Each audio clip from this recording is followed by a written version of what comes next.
Leo tanto al Teuco Castilla que, por supuesto, tenía que mandarme un furcio. Aníbal Costilla nació en El Mojón, Santiago del Estero, en 1980.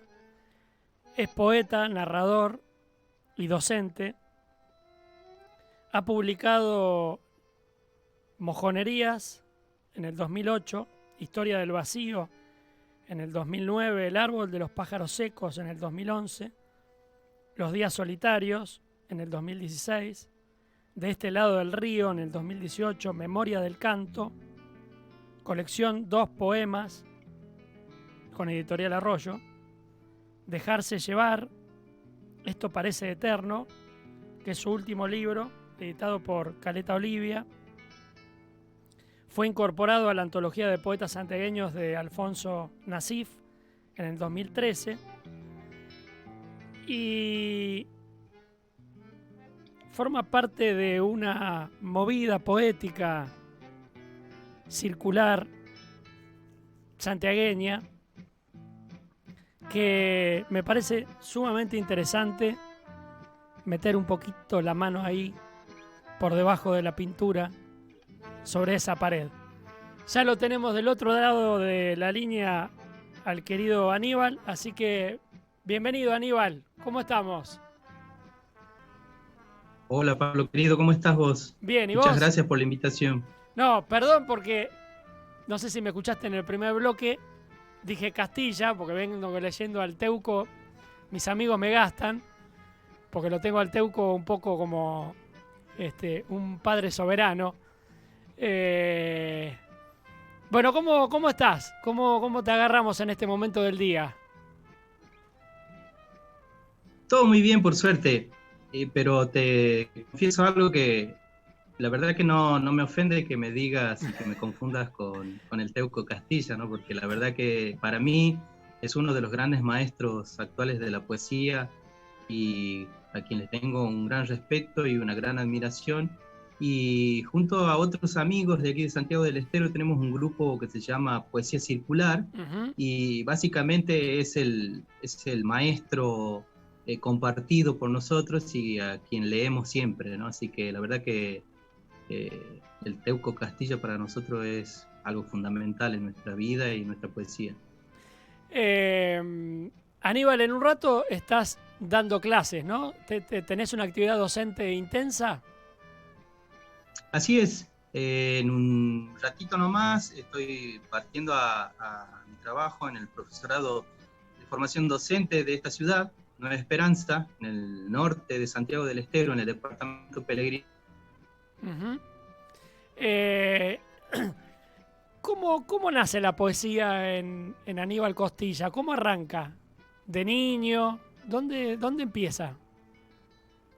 Bueno, yo creo que de niño, ¿no? Porque desde muy chico he tenido contacto con bibliotecas, primero con la biblioteca de mis tíos, en la casa de mis abuelos. Ahí empecé a descubrir algunos libros que me llamaban la atención, y sobre todo de poesía, ¿no? Si bien quizás en ese momento no comprendía del todo lo que leía, pero ya tenía acceso a esas grandes obras como Federico García Lorca, Gustavo Adolfo Bécquer, sobre todo ese tipo de poesía, ¿no? Poesía española. Y Uh-huh. también Rubén Darío, Baldomero Fernández Moreno, ese tipo de poesía estuvo presente desde los comienzos, quizás ya desde los 7, 8 años en adelante, y bueno, y después en la escuela, a través de las docentes, bueno, recitando algunos versos en alguna fecha patria, compartiendo algún tipo de actividad que esté relacionada con la narración también, pero la poesía siempre presente, y más en la época del secundario, ahí se intensificó el contacto, y bueno, ahí pude ya acceder a otros libros en la biblioteca del colegio secundario. Y publicaste muy joven, Aníbal, tu Bueno, primer, tu primer no sé si poemario. tan joven, porque en realidad yo tenía escrito ese libro desde el año 99. Es decir, a los 19 años, a los 18 años ya lo tenía escrito y un día escribía en borradores, en cuadernos, Y un día venía viajando desde Tucumán a Santiago del Estero y perdí ese libro, ese cuaderno ahí, con todo el material que tenía hasta ese momento escrito. Y después con el tiempo lo fui recuperando, es decir, con la memoria, ¿no? Había trabajado tanto en esos textos Ah, lo que bueno, reescribiste. prácticamente lo reescribí, y agregué 1 o 2 poemas para darle forma a mi primer libro, que fue Mojonerías, que lo terminé de escribir alrededor del año 2006 y bueno, terminamos publicando en el 2008. Con... Vos sabés que, eh, viste, nos hemos conocido mucho a partir de Poesía Dominguera, este ciclo que llevan adelante desde Mercedes, Pedro y Verónica. Y esta federalización de la poesía que es tan interesante, ¿no? Y la tonada que cada uno tiene, que uno lo percibe en el otro, pero el otro lo percibe en uno, claramente, eh, me lleva a pensar que hay lugares del país donde la poesía está muy vinculada a lo musical, ¿no? En el caso Bahía, prácticamente he charlado mucho sobre cuál es el folclore bahiense, digamos. Es un puerto, acá, como todo puerto, hay punk, hay algo de tango, pero bueno, en Santiago del Estero hay un folclore propio. ¿Cómo es esa mixtura de la poesía con la música, que prácticamente en algunos lugares nacen juntas, ¿no? Sí, me parece que sí, y bueno, hay toda una tradición. Grandes poetas han sido grandes letristas del folclore santiagueño, ¿no? Claro, Bueno, el mismo Peteco Carabajal es un poeta, y en la actualidad, bueno, conocemos a grandes autores, ¿no? Quizás no hicieron un camino en las letras, pero sus poesías y sus poemas luego musicalizados son de una excelencia evidente. Por ejemplo, Chingolo Suárez, claro. Santiago Suárez, el hijo, Pablo Raúl Trujén, que en los tradicionales, yo pienso que estaba muy imbrincada ahí la poesía y bueno, lo musical ya, eh, para llegar a lo musical me parece que el camino estaba abierto. Por lo tanto, esa simbiosis se produjo prácticamente de manera natural, ¿no? Ajá. Y se conocen muchos casos de autores que se reunían para componer y para compartir esta cuestión artística, ¿no? Y sobre todo terminaba siendo eh, la obra de arte musical en este caso, con preponderancia quizás sobre lo escrito. Y bueno, por esa razón se hace fuerte, quizás, ¿no? Lo pienso en este momento, esa raigambre musical. Claro. Sí, que prácticamente compite con una cosa con la otra, acompañándose, ¿no? Que en otros lugares no sucede. La poesía va por su propio carril, este, porque no hay una musicalidad local que la acompañe con mucha raigambre como hay en lugares como Santiago del Estero, ¿no? Eso es muy Sí, y interesante. eso también por ahí puede jugarles en contra, en este caso aquí en Santiago del Estero, a algunos que inician en la poesía, porque prácticamente el oído está afinado para esa vertiente musical, y cuando escriben o cuando comenzamos a escribir, está esa cuestión muy presente y es difícil apartarla, es difícil hacerla, correrla para darle paso absoluto a la poesía, y quizás sea cuestión de poder discernir bien eso y poder ubicarse en el espacio único de la poesía, ¿no? Sin lo musical. Y luego hacer ese tipo de lo que llamaríamos comparaciones, y hacer ese tipo de lo que vos decías, ¿no? De ensambles. Sí, claro, es muy interesante, porque en realidad eso que uno lo ve desde afuera como una cosa rica, viva, bueno, compite una cosa con la otra en el nacimiento y em, ¿qué autores, Aníbal, te conmueven hoy en día? Digamos, me nombraste algunos en los inicios de toda la poesía española, pero hoy, ¿quiénes sentís que te movilizan?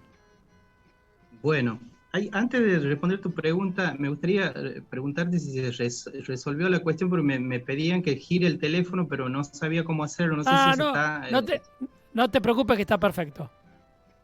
Bien, genial. No te preocupes. Bien, te respondo, más o menos por ahí puede quedar alguna cuestión, ¿no? Sin mencionar, pero me gustaría centrarme en una cuestión central, que es, hay muchos autores que me gustan y que disfruto de leerlos hoy. Quizás son tan contemporáneos que, bueno, todavía no se han escrito estudios ni se lo ha puesto en la consideración de la crítica y demás, pero son autores que están escribiendo muchísimo y que, bueno, esto de compartir a través de las redes sociales nos ha ido acercando y hemos podido ir profundizando en su obra, ¿no? Pero por nombrarte algunos, no sé, J.L. Andrade, de aquí de Santiago del Estero, Francisco Avendaño, Néstor Mendoza, que más o menos tienen la misma edad de uno, ¿no? Pero después hay autores que me acompañan siempre, ¿no? Bueno, el Teuco Castilla que nombrábamos hace rato, Borges sobre todo, y bueno, uno va quedándose con esos autores entrañables, ¿no? Ujú. Y bueno, cada tanto se ahonda en esas cauces de poesía, que bueno, uno queda maravillado y ya es imposible luego volver, ¿no? ¿Notás que, digamos, o tu poesía está, digamos, móvil todavía o ya, o crees que ese es tu estilo y va a ir por ahí? Bueno, mira, eso yo también me lo pregunté hace poco, ¿no? Porque digo, ya tengo un estilo, hay una voz, hay algunas características que se van a repetir. ¿Qué pasa con esta poesía que yo he venido escribiendo? Y lo que sí tenía en mente era, o como objetivo, no repetirme o intentar buscar otros caminos. No sé si lo logro, no sé si todavía estoy en esa búsqueda sin darme cuenta de algunos resultados, pero yo pienso que voy por ahí. Eh, bueno, las nuevas lecturas y demás me permiten, ¿no? Reorientarme o buscar conseguir cumplir con esos objetivos que me voy trazando últimamente, ¿no? De hacer cosas distintas.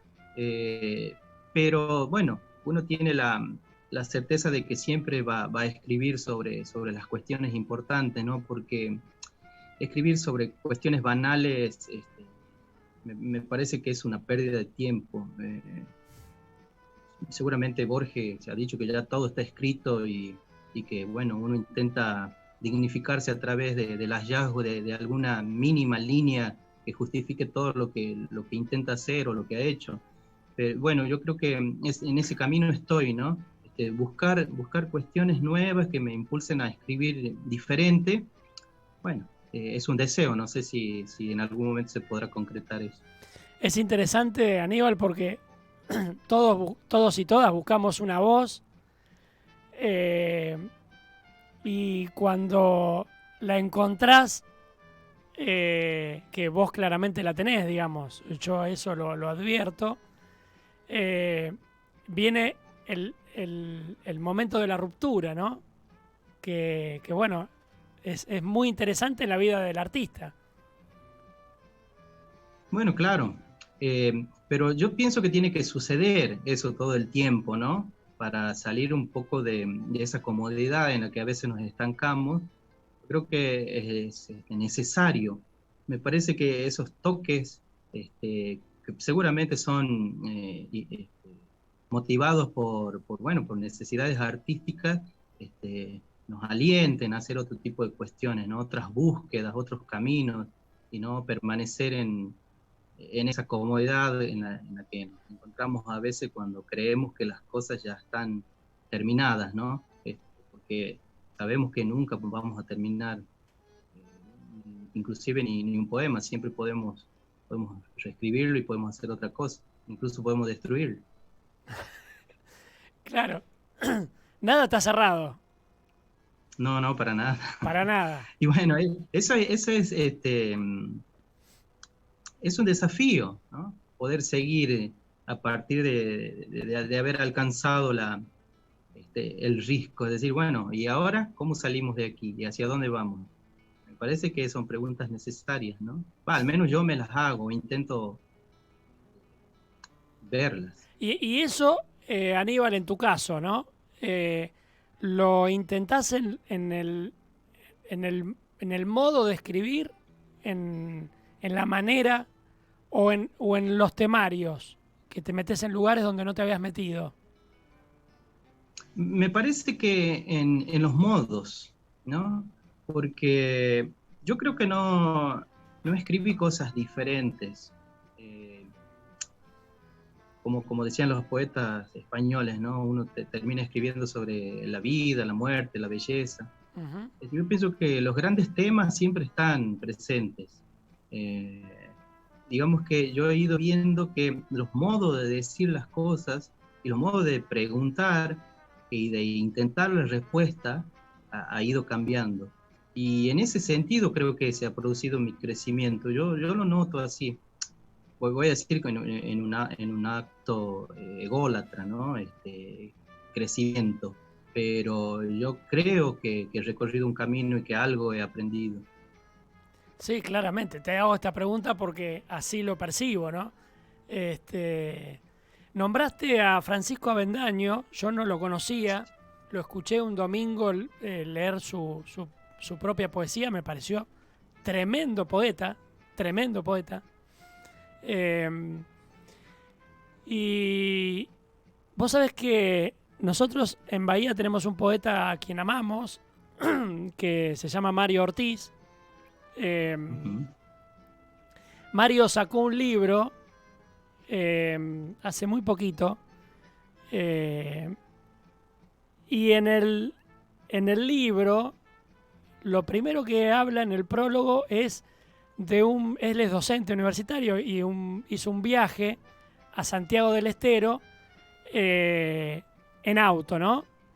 Y en el primer seminario se chocó con una santiagueña y Mario venía cansado de la ruta y vio cómo era Santiago, que es plano. Eh, entonces le dijo, pero ustedes no tienen nada acá, ¿por qué, qué escriben? Poesía. Y la chica le dijo, por eso escribimos poesía. Y Qué buena respuesta. él lo Sí. relata como, como disculpándose de la pregunta, ¿no? Manual Ujú. de iconografía se llama el libro. Y me pareció muy interesante, ¿no? Porque le da sentido a la poesía. Uno no escribe porque está rodeado de belleza, digamos, sino porque la necesita. Claro, y uno puede escribir sobre lo que tiene alrededor, su realidad, y eso es lógico y es válido, ¿no? Y así tiene que ser, así debería ser. No, el poeta no necesita irse a buscar las grandes maravillas cuando él puede crearlas. Claro. Así que me parece que, claro, la pregunta está mal formulada, ¿no? Quizás es cuánto escribes sobre lo que ves, sobre lo que vives, sobre lo que tienes a tu alrededor. Quizás por ahí, digamos, esa es la pregunta que inclusive los poetas, nosotros aquí locales, deberíamos formularnos, ¿no? ¿Cuánto podemos decir sobre lo que tenemos, sobre lo que nos rodea? Y volviendo a la cuestión me decías recién de Francisco Avendaño, la verdad que es un poeta impresionante, tiene una obra exquisita, pero gran parte de sus producciones siguen inéditas. Y eso viene a decirnos que en la provincia faltan políticas editoriales que puedan visibilizar todo este tipo de producciones, ¿no? Ujú.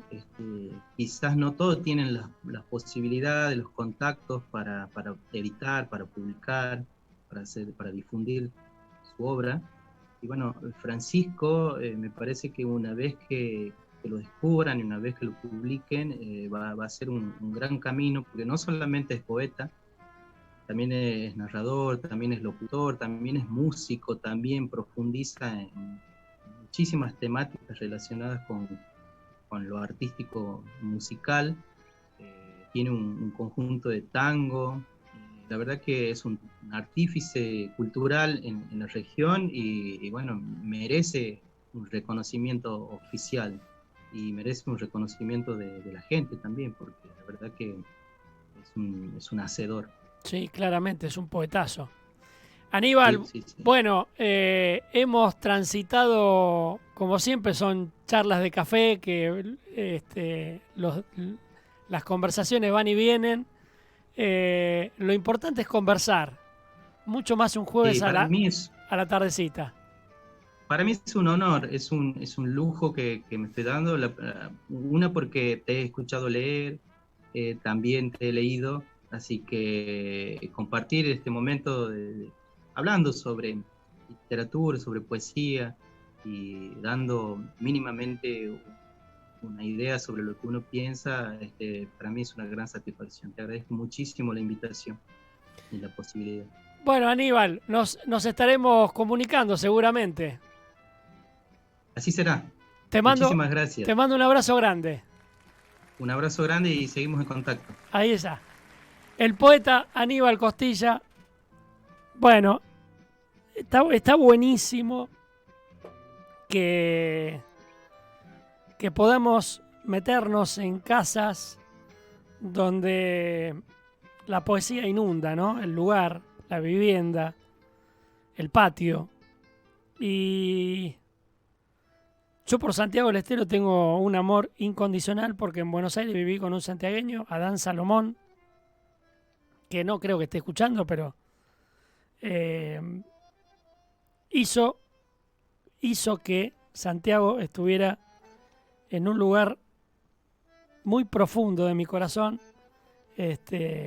Así que todo lo que viene de esa provincia para mí es hermoso. ¿Qué les parece si hacemos tema y tanda? Bien, esto es Blackbird íntimo, no te vayas.